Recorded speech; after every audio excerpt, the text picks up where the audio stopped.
for me is a good clean cinch.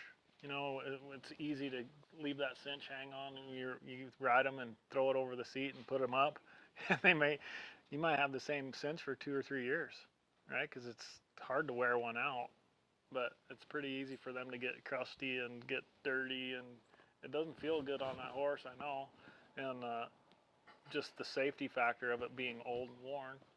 So a real easy thing to do is just to pull it off and throw it in a bucket with some bleach. If you have a mohair or nylon cinch or whatever, or a neoprene, the Airflex cinch I use all the time, and the Velcro comes off, so you just pull the pad off, rinse it off with the hose at the wash rack, and then it dries.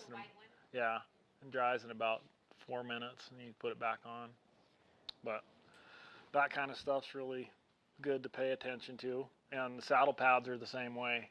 You know, realize over time how that material, no matter what they're made of, it's going to compress, you know, and it's going to break down inside that lining, the Navajo toppers or whatever, felt bottoms.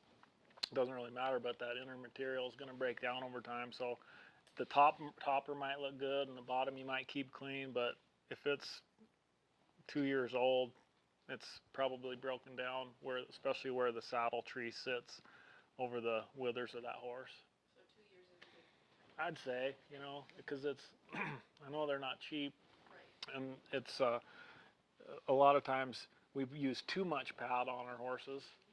So it's kind of knowing how your saddle fits and how the pad fits with your horse, and then paying attention to recognizing when that material starts to break down over time. So, and to clean those saddle pads, I mean, a power washer works good. You can just lay them over and spray them off, and or soak them in a tub. You know, I'll put like the Easy All solution that we wash our horses with.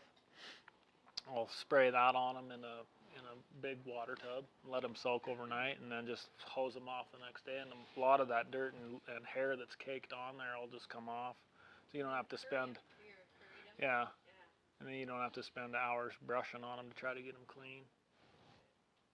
So if you feel like your saddle doesn't fit your horse very good and you're getting a lot of roll in the saddle, the best thing to do for me is to reduce the amount of pad you're using, so it gets closer to that horse's back, and you actually can tell how your saddle's fitting the horse's back. People think if their saddle doesn't fit, they just put more pad on. Well, the further away from that horse's back the saddle gets, the less it's gonna fit. So that's a common thing we run into. And then the leg boots, we talked a little bit about that this morning, is not overusing and keep leaving them on too long, and then there again, getting them cleaned before the next use and that kind of stuff. Even if the leather ones with the padding on the inside, that dirt will get caked on there. I mean, you just gotta use your fingernail or a pocket knife and scrape it off so that it's not rubbing against that horse's tendon.